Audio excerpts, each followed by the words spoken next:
Okay, so like, you know how everyone's always complaining about tech kind of just taking over our lives these days? Right. Well, get this. There are actually people out there whose entire job is to make sure that doesn't happen. Yeah, it's true.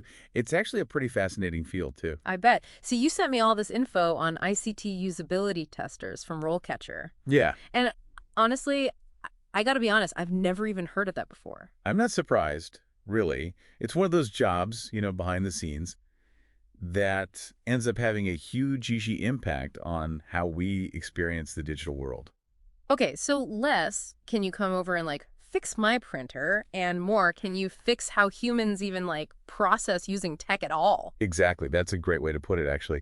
It's all about bridging this gap between these crazy complex systems Yeah. and our need for them to just, like, work Yeah. intuitively. And I am guessing that is no easy task. No, not at all. So come on, spill the tea. What did these like digital detectives actually do all day? Well, one thing I found really interesting in the role catcher stuff was that they're involved way earlier than I would have thought, like the entire development process. Oh, wow. Yeah, it's not just about testing a finished product. They're giving feedback from the very, very beginning. Which, when you think about it, makes sense. Yeah. Because I'm sure even like the best app developers in the world don't always know how like a normal human will actually use what they make. You're exactly right. Yeah. And that is where ICT usability testers come in. They're like advocates, for the user. Okay. They're constantly asking, will this make sense to someone who's literally never seen this before in their life? Oh, okay. So they're like thinking ahead. Yeah, exactly. Okay, that makes sense. But what does that actually look like in practice? Like, what are they actually doing? Right.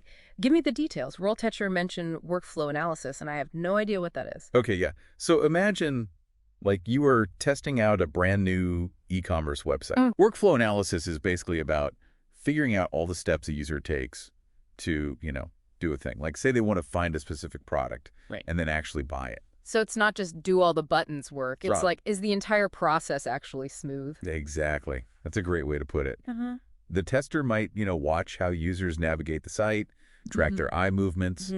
Some even measure like emotional responses at different points. Wait, hold on. They measure how annoyed people get when they can't find the checkout button? Is that a thing? They can, yeah.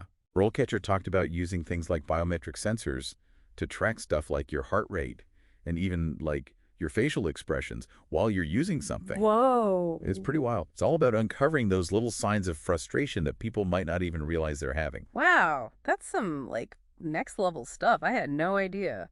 Yeah, it's really interesting. And this is just one example, too. RoleCatcher had a ton of info on all kinds of techniques, Yeah. like A/B testing different designs, running focus groups, even just like building user personas based on real demographics and stuff. So they're like part tech person, part like psychology, part detective. Laughter. That's a great way to put it. Right. It's like no wonder that career path is looking pretty good these days. Yeah, and speaking of that, Yeah. RoleCatcher actually mentioned that they're projecting something like 22% job growth over the next 10 years. 22%. Yeah, it's a lot. So you're telling me companies are like practically begging for people with these skills? It's definitely a field on the rise, yeah. Okay. You've officially piqued my interest. Tell me more about this career path. It's not just the numbers, though. Right. It really is pretty impressive, when you look at the numbers. Yeah. But what I think is really interesting is just how big of an impact this field could potentially have. Yeah. Like, imagine if you could help, shape the technology that's shaping all of our worlds, right? Okay, yeah. And make it more, like, intuitive, more enjoyable to use. Yeah. Just more accessible for everybody. Yeah, now you're speaking my language. But let's be real. What kind of person actually thrives in a job like this? Yeah. Because I've got to imagine it takes a certain kind of brain to be like, the user-focused detective. You're absolutely right. It's not your Yeah. typical 9 to 5, Right. RoleCatcher actually had a really good quote about this. Oh, yeah. It was something like, the ideal ICT usability tester is like a perfect blend of analytical thinker and creative problem solver, but also a total people person. So they're like part Sherlock Holmes, part Steve Jobs, part Oprah. Laughter. Yeah. Yeah. Right. You need to have that analytical mind to design these tests, interpret all that data, but you also got to be able to think outside the box, come up with creative solutions. Okay. And like you said, you got to have that empathy. You have to be able to understand how actual humans interact with technology. And I imagine communication skills are pretty important too, Absolutely. because they're the ones who have to like translate between the developers and the users, right? 100%. Yeah. And RoleCatcher actually stressed that over and over again. Yeah. They had this one example I thought was interesting, where a tester found this like major usability problem while they were redesigning a website. Oh. Yeah. Mm-hmm. But it wasn't enough to just like point at it and say, this is broken. Right. They had to explain why it was a problem, how to actually fix it. Oh. And they had to present those findings to the dev team in a way that was like clear and actionable. Because no one wants to hear your website stinks. They need to know like what to do about it. Exactly. And that's where those killer communication skills come in, you know? Yeah, yeah. Because you're advocating for the user, but you're also explaining why something might be confusing. And then on top of that, you have to offer like alternative solutions. Okay. So it's tricky. Yeah. But it's a really important role. It sounds like a lot of responsibility. It does. But it sounds like there's a lot of like room to move up too. What did RoleCatcher say about the career path? They had a really cool section about like career progression, and they actually profiled people at all different levels, Oh, cool. which I thought was helpful. And it seems like you can start out, you know, as a junior tester, maybe focusing on one specific type of testing, like just mobile apps or something like that. So you can like specialize? Yeah, definitely. And then as you get more experience, you could move into a more senior role. Like you might lead testing for bigger projects, maybe manage a whole team, Okay. or you could even specialize in a specific industry too. Like maybe just work on healthcare apps or something.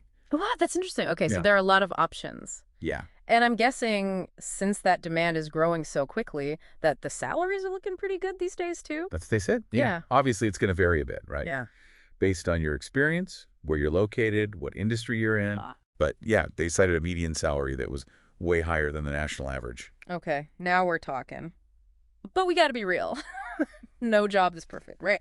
Were there any like downsides? Did they mention any of the potential challenges? Totally. Yeah. I were very upfront about, you know, it can be a really demanding job sometimes. Yeah, A lot of long hours, especially when you're trying to meet a deadline. I bet. I mean, you're constantly like juggling projects and Yeah. deadlines, especially in tech, right? Exactly. It's Yeah. really fast-paced. Yeah. And the other thing is, you know, the nature of the work itself, Mm-hmm. because you're constantly trying to think like a user, Right. anticipate problems, Yeah. and find solutions. Mm. And it can feel like you're trying to hit a moving target. I bet. So it's definitely mentally taxing. Yeah. So you need like a certain level of resilience, you know, Yeah. a thick skin, and maybe a really big cup of coffee. Laughter. Yeah. It helps. Laugh. But, you know, on the flip side, they also highlighted like how incredibly satisfying it is Mm-hmm. when you see your work actually make a difference. Yeah. Imagine seeing a product that you helped design being used by millions of people. That's got to feel good. That's true. Okay, I have to admit, Yeah. you've made this sound pretty tempting. Weather. It's like good salary, high demand, a chance to actually make a difference in how we experience tech. Yeah. But say someone's listening to this and they're like, all right, I'm sold. Oh. Where do I even begin? Well, luckily, RoleCatcher had a whole section on just that. Perfect. So give me the inside scoop. What's the best way to break into this whole ICT usability testing world? Well, they said there is no one right way to do it, which I thought was interesting. Really? That is surprising because I was kind of expecting them to be like, you need this very specific degree, you have to get this certification. It's way more nuanced than that. Okay. Of course, like having a background in computer science or human-computer interaction, maybe even psychology, Mm-hmm. could be helpful. Yeah. But it's not always a deal breaker if you don't have that, you know. So it's more about like the skills you actually have and your mindset. 100%, yeah. They actually talked about soft skills being just as important, maybe even more important than actual technical expertise. Really? Yeah. Things like communication, problem solving, that empathy that we talked about. Mm-hmm. Even just like being really curious about how people use technology, that's important. Okay, so like could someone with a background in marketing or design even, could they pivot into this if they have the right skills and they're willing to learn new stuff? Totally. Yeah, they had a cool example. Oh, yeah. We talked about this former journalist who transitioned into a really successful ICT usability testing career. Wow. Okay. And get this, zero formal tech background. Oh, wow. But all that experience they had interviewing people, crafting a story, Yeah. being able to identify patterns, Yeah. it translated perfectly. That's so cool. Okay, so it's not just about the degree on your resume. It's about, like, can you actually demonstrate those core skills, right? Yeah, And that passion for user-centered design. exactly. Great. I like it.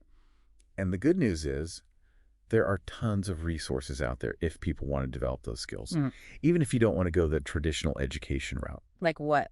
What did they recommend? Well, for one, there are like a zillion online courses now, Yeah, bet. boot camps even, Mm. that are specifically about ICT usability testing, Cool. which is awesome. Those can be a really great way to get like a basic understanding Right. and like the methodologies and tools and all that. And those are definitely more affordable than going back to school for, like, another degree. Oh yeah, for sure. Right. Way more affordable, way more flexible. Yeah. And a lot of them will give you like hands-on projects. Yeah, that's So cute. you can build your portfolio. Oh, yeah. That's huge. Because you need to be able to actually show people what you can do, not just be like, oh, yeah, I can do that. Exactly. And that's where the real-world experience is so key. RoleCatcher actually recommended looking for like volunteer positions or even just freelance gigs just to get your foot in the door. Oh, that's a good idea. Like, just offer to test out your friend's app, Totally. or volunteer for a local nonprofit. I'm sure their websites could use some help. For sure. Any chance you get, Yeah. any opportunity to like actually use your skills, get some feedback, and build that portfolio is huge. That's so smart. They also said that networking is really important. Makes sense. Like go to industry events, connect with people already in the field. So it's not just what you know, but who you know, or at least who knows you Exactly. and your work. Okay, yeah. It's all connected. Yeah. It really is. And honestly, with a little bit of effort, a little dedication, and a genuine passion for this kind of work, I think anyone could be successful in this field. It's true. And it's only growing, right? Oh, yeah, definitely. That's awesome. Yeah. This is seriously making me rethink my life choices. Before I, like, hand my note, we have one more segment to go in this deep dive. Right. We've talked about the what, we've talked about the how, but I'm really curious about the why. The why is always the most important question. Right. So we'll be right back. We are going to explore the bigger picture of ICT usability testing. What kind of impact does this have? What about, like, the ethical side of it? What does the future hold? All that good stuff. Don't go anywhere. Okay, so we talked about what ICT usability testing is, how it all actually works. But now I really want to dig into the why. Like, what's the bigger picture here? Why should we even care about all this? That's such a good question. And honestly, I think it really goes way beyond just like, oh, let's make tech easier to use. Yeah. It's really been acknowledging just how big of an impact tech actually has on our lives. Totally. Like how we work, how we learn, even just how we connect with each other these days. It's all through tech. It really is. And because it's gotten so complex so fast, making sure it's actually usable is even more important than ever. Because otherwise, what's the point, right? If no one can figure out how to use it, then it's not really serving its purpose. 100%, yeah. Like if you can't figure out a healthcare app, you might not be able to get important info about your health. Right. Or if a website for school is super frustrating to use, Yeah. kids might just give up on learning, Totally. And it's like, even beyond that, it's not just about being convenient. It's about making sure that everyone can use this technology, Exactly. no matter what your skills are. And that actually brings up a really important point, the ethical side of this whole thing. Ooh, okay. Yeah, we didn't really get into the ethics of it yet, did we? No, we didn't. So what kind of ethical questions come up in ICT usability testing? Well, think about it. These testers are dealing with like literally how our brains work, Right. how we interact with this technology, Yeah.